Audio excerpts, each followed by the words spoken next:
Halo guys, welcome to See You Podcast. Ngobrolin yang pengen diobrolin. Hi, it's me Hida. Nice to meet you guys. Okay, in this video we're coming for friends. Nah, jadi kali ini kita kedatangan 4 teman kita nih yang nanti akan ngobrol-ngobrol bareng tentang apa? Ikutin terus video ini, oke?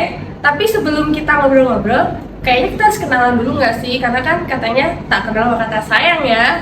Kita kenalan dulu dari yang paling ujung nih. Ya Kak, silakan perkenalan dulu. Hello guys, my name is Safira Maisa Zira Kesia. You can call me Zira. My hobby is traveling. Hello guys, perkenalkan nama aku Safira Maisa Zira Kesia. Kalian bisa manggil aku Zira. Hobi aku traveling. Oke, Kak Safira ya, yang paling ujung nih. Terus ada yang selanjutnya nih, siapa Kak? Hello guys, my name is Hani Fatuniza. You can call me Hani. My hobby is playing game. Halo guys, nama saya Hani Fatuniza. Saya biasa dipanggil Hani. Hobi saya bermain games. Oke, Kak Hani. Jadi yang sebelah sini nih Kak Safira sama Kak Hani. Nah, selanjutnya kita ke sisi sebelah sini ya, yang paling ujung tuh. Kak siapa namanya? Hello guys, my name is Riha Datulaisya. You can call me Riha. My hobby is reading all of the books. Halo semuanya, perkenalkan nama saya Riha Datulaisya. Kalian bisa panggil saya Riha. Hobi saya adalah membaca semua genre buku. Oke, namanya Kak Riha ya. Lalu yang sebelah saya nih, Kak siapa?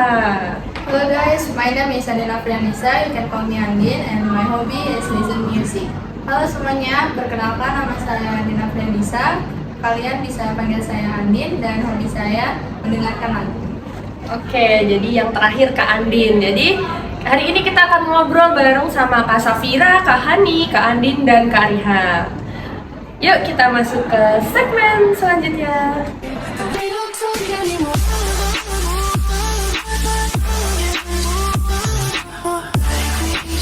Okay, in this video we'll talk about the Russian and Ukrainian political war. Of course, we will discuss according to our knowledge. So, if the mistake, please help us in kolom section. Nah, jadi kita ini nanti akan berdiskusi ya lebih tepatnya dan bertukar pikiran. Nah, apabila selama kita berdiskusi itu kita ada salah informasi atau kekurangan dalam menyampaikan opini kami nanti, teman-teman yang nonton boleh banget bantu kami di kolom komentar untuk menambahkan, karena kembali lagi kita di sini itu berdiskusi dan kita berdiskusi sesuai dengan kemampuan kita ya. Nah, jadi tanpa berlama-lama kita masuk ke segmen bincang-bincang. This is UC Podcast. Ngobrolin yang pengen diobrolin.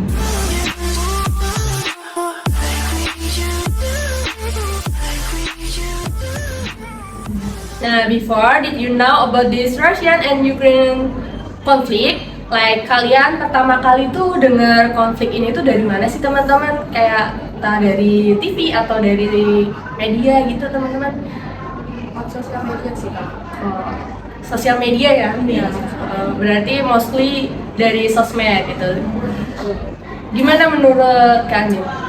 Yeah, right. I also saw it on social media because it's so much to talk about news from another country gitu Kak. Apalagi kan ada aplikasi Burung Biru dan TokTok ya yang sering digunakan oleh seluruh masyarakat di dunia. Jadi untuk mengetahui informasi baru itu jadi lebih mudah. Yes ya, kalau dilihat-lihat itu emang di Twitter, di TokTok, di aplikasi Burung Biru. Maaf, kita nggak dapet sponsor ya. Di aplikasi Burung Biru sama TokTok tuh kita kayak sering banget ya sih lihat info-info yang bahkan tuh nggak cuma dari Indonesia, tapi yang dari luar negeri pun kita bisa tahu gitu ya. Oke, I know. Next, what triggered the political war between Russia and Ukraine? Apa sih yang jadi pemicunya kira-kira tentang konflik ini sih teman-teman gitu? Kan pasti nggak mungkin ya suatu konflik itu nggak ada sebabnya gitu, pasti adalah pemicunya. Gimana menurut Kak Andin? I think the main triggers of the political war between Russia and Ukraine were Russia's annexation of Crimea in 2014 and the conflict in Eastern Ukraine, dan hal itu tuh melibatkan pemberontakan yang didukung oleh Rusia sendiri Kak. Oh, jadi itu emang Rusia ini di sini dia mendukung pemberontakan gitu ya. Jadi itu yang melatar belakangi guys yang memicu konflik ini gitu ya. Nah sekarang menurut teman-teman nih, what role Russian about this conflict? Jadi peran Rusia di sini tuh sebagai apa gitu ya? Gimana kalau menurut Kak Niha? Okay. I think Russia has officially denied their direct involvement in the conflict. Jadi mereka tuh selalu ngelak, kayak selalu denial kalau mereka itu tidak terlibat dalam konflik ini gitu. Padahal beberapa sumber mengatakan dan menunjukkan bahwa keterlibatannya Rusia mendukung kelompok separatis itu sendiri. Gitu.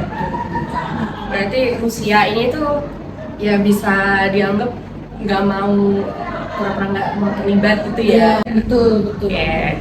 Berarti kalau seperti itu menurut teman-teman, apakah konflik ini tuh berimbas ke bidang politik sih? Like the conflict between Russia and Ukraine affect political stability in the world gitu.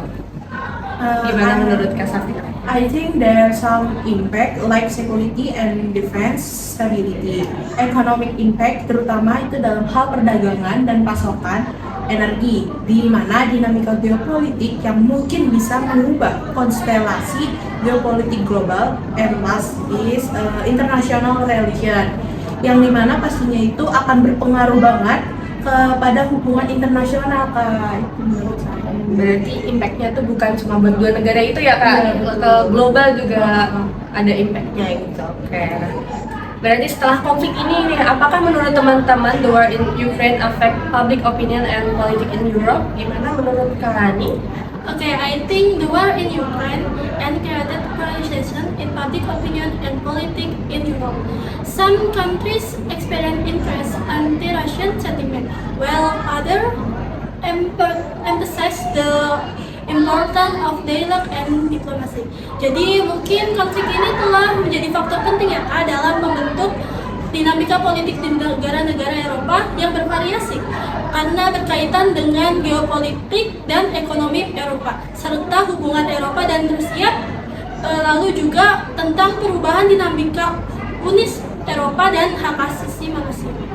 Oke, baik. Berarti the conflict between Russia and Ukraine affect political globalization. Berarti teman-teman sepakat nggak nih kalau konflik ini tuh berpengaruh dari globalisasi politik gitu? Sepakat ya. Nah, kenapa sepakat gitu? Mungkin Kak Andin mau mengutarakan?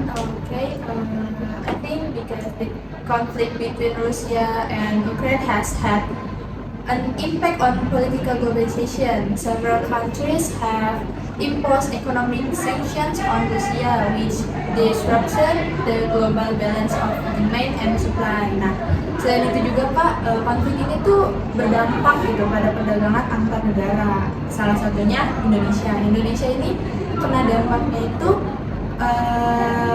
dalam hal kenaikan harga pangan dan energi. Nah, hal itu tuh diakibatkan karena perlambatan perdagangan dengan Ukraina dan Rusia gitu kan. Oh, berarti ini tuh impact dan efeknya itu sendiri nggak cuma buat dua negara itu ya, sampai ke Indonesia, bahkan tentang harga pangan di negara kita pun jadi terpengaruh ya. Betul. Berarti emang dampaknya itu luas banget gitu ya. Oke, berarti next, how does the conflict affect international relation? Seperti yang kita tahu nih, konflik ini tuh sangat jadi perhatian gitu ya di mana-mana. Nah, gimana tuh menurut Kak Riha? I think Russia has officially denied the Russia-Ukraine conflict that significantly affects international relations. Many Western countries commend Russia action and impose economic sanction on Russia in response to end their support for separatist group. Jadi konflik ini juga memicu ketegangan Kak ternyata antara Rusia dan organisasi NATO. Dengan meningkatkannya aktivitas militer di wilayah tersebut, konflik ini juga ternyata memperburuk hubungan antara Rusia dan negara-negara di Barat secara keseluruhan, termasuk Uni Eropa dan Amerika Serikat, Kak. Oh, jadi seperti itu ya. Nah, berarti itu lalu gimana sih respon international community to the Russian and Ukraine war reflect today global politics dynamics? Nah, jadi itu kira-kira ada nggak sih respon dari komunitas internasional itu? Gimana menurut kami? The international response to this conflict reflects global political complexity. Beberapa negara mungkin lebih rentan terhadap intervensi aktif, sementara yang lainnya mungkin mengambil sikap netral dan atau berhati-hati dalam menanggapi konflik ini. Jadi mungkin beberapa negara ini kan ada yang mendapat sumber yang tidak relevan gitu sesuai sumber yang terkait gitu. Jadi kan kita kalau mau beropini atau berkomentar, apalagi terkait politik global kan ini, jadi harus dengan sumber yang relevan gitu. Jadi jangan asal berbicara.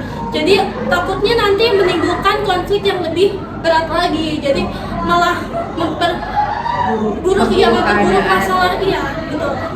Berarti kalau misalnya nih Indonesia nggak tahu nih mereka kenapa berantem, kenapa jadi konflik ini, mending kita diem dulu gitu ya, daripada nanti malah konfliknya makin menyebar sampai ke negara kita gitu mungkin ya.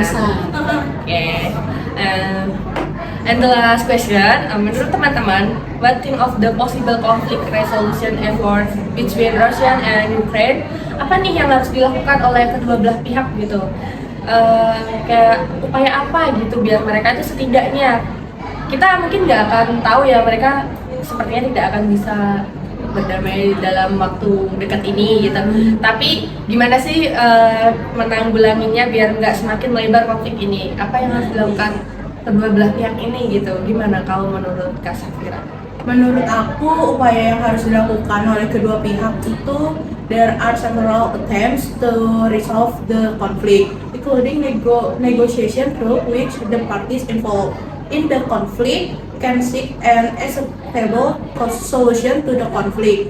Furthermore, there are good obvious involved third parties willing to aid in conflict resolution without any vested interest. Lebih lanjut, ada organisasi internasional melalui partisipasi organisasi internasional seperti PBB, OSCE, dan lainnya untuk menengahi konflik dan mencari solusi yang adil. Dan terakhir ada juga mediasi yang melibatkan pihak ketiga, yang dimana pihak ketiga ini itu netral untuk membantu memfasilitasi negosiasi antara Rusia dan Ukraina.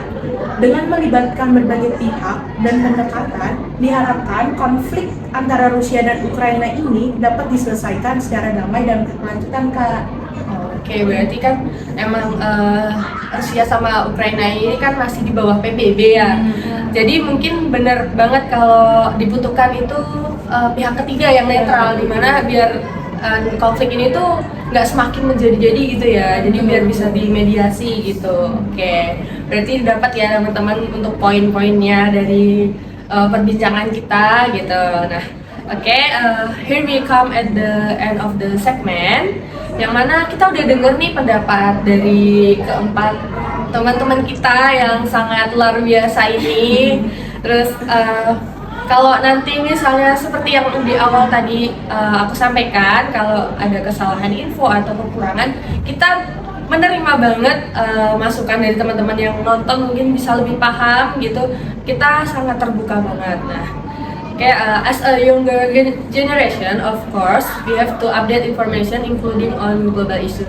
Kita tuh sebagai generasi muda ya harus update gitu isu-isu global, terus konflik apa sih yang lagi terjadi di dunia gitu. Kita tentunya itu wajib banget lah istilahnya, kita nggak boleh kayak ketinggalan berita, ketinggalan apa sih yang lagi booming sekarang gitu. Nah, oke ya, udah cukup saya rasa perbincangan ini. Mungkin kita bisa next video kita bahas apa lagi gitu ya Kak ya.